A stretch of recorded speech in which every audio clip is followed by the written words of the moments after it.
नमस्कार. चला तर मग आज एक वेगळा पदार्थ बनवूया। त्यासाठी मी अर्धी वाटी तेल घेतलेलं आहे। अर्धी वाटी तेल असेल तर 1 वाटी पाणी घ्यायचं आहे आणि त्याच्यात चवीनुसार तुम्हाला आवडत असेल तर ओवा टाकायचा, नसेल आवडत तर नाही टाकला तरी चालेल। या पद्धतीने जर तुम्ही हा पदार्थ केला तर इथून पुढे तुम्ही याच पद्धतीने करताल इतका खमंग कुरकुरीत असा आपला पदार्थ तयार होतो। इथं ओवा टाकलाय मी 1 चमचा, मीठ चवीनुसार टाकायचं आहे, एक अर्धा चमचा मीठ टाकलेला आहे आणि हळद अर्धा चमचा टाकायचा आहे। एवढ्या सगळ्या मिश्रणासाठी आपल्याला 4 वाट्या बेसन पीठ लागणार आहे। तर इथं मी मिक्सरला हे सगळं मिश्रण करून घेतलेलं आहे। तुम्ही असं ताटात टाकून हातानेही फेटू शकता, पण त्यानं वेळ लागतो, जरा फेटत नाही लवकर। पण असं मिक्सरला 1 ते 2 मिनिटात हे मिश्रण आपलं छान एकजीव होतं। सगळं हळद, मीठ, तेल आणि पाणी एकत्र झाल्यामुळेच आपल्या पदार्थाला छान असं कुरकुरीतपणा येणार आहे। आणि 1 वाटी पाण्यासाठी 4 वाट्या बेसन पीठ पुरे होतं।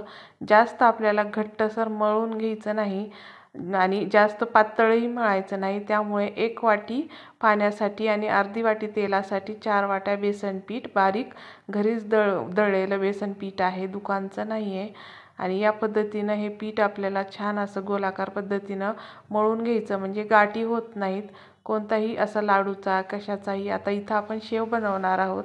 या पद्धतीनं जर तुम्ही शेव बनवली तर याच्यामध्ये मोहन टाकायची किंवा तांदळाचं पीठ काहीच टाकायची गरज पडत नाही। एकदम कुरकुरीत महिनाभर अशीच्या अशी राहते ही कुरकुरीत शेव, नम पडत नाही। या पद्धतीनं फक्त आपल्याला हे पीठ मळून घ्यायचं आहे, सोडा कशाचीच गरज लागत नाही जर तुम्ही या पद्धतीनं जर हे मिश्रण तयार केलं तर।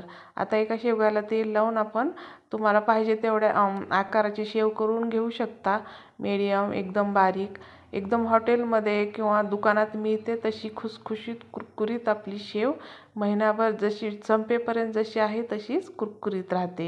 या पद्धतीने फक्त तेल एकदम गरम तेलामध्ये ही शेव सोडायची आहे। तेल एकदम गरम पाहिजे, थोडंसंही म्हणजे मीडियम गॅसवर नसलं पाहिजे, एकदम हाय फ्लेमवर हे तेल गरम झालेलं पाहिजे। आणि शेव सोडली की गॅसची फ्लेम थोडीशी कमी करायची आणि बुडबुडे येईपर्यंत हे आपल्याला पलटायची नाही, अशीच ठेवायची।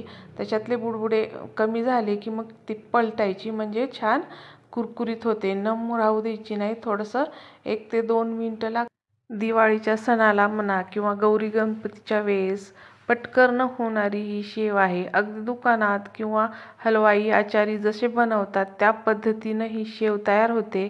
एकदम खुसखुशीत कुरकुरीत होते, जास्त कडकही तयार होत नाही, जास्त कडकही शेव चवीला चांगली लागत नाही। या पद्धतीनं जर शेव केली तर एकदम मुलांनाही आवडतं, जास्त मसाले टाकायची गरज नाही।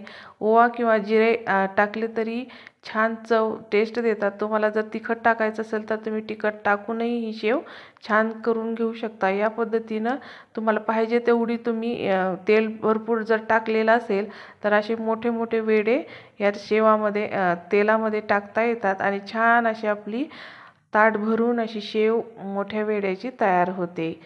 कोणत्याही म्हणजे दिवाळीला कधीही एरवी मुलांना आवडेल तेव्हा तुम्ही जर या पद्धतीने शेव केली तर खूप मुले खुश होतात।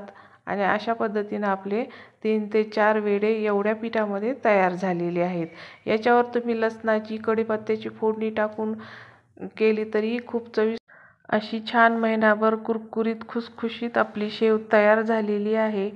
शेवाचा व्हिडिओ आवडला तर एक कमेंट करायला विसरू नका। भेटूयात अशा छान छान व्हिडिओज रेसिपीजमध्ये, तोपर्यंत धन्यवाद।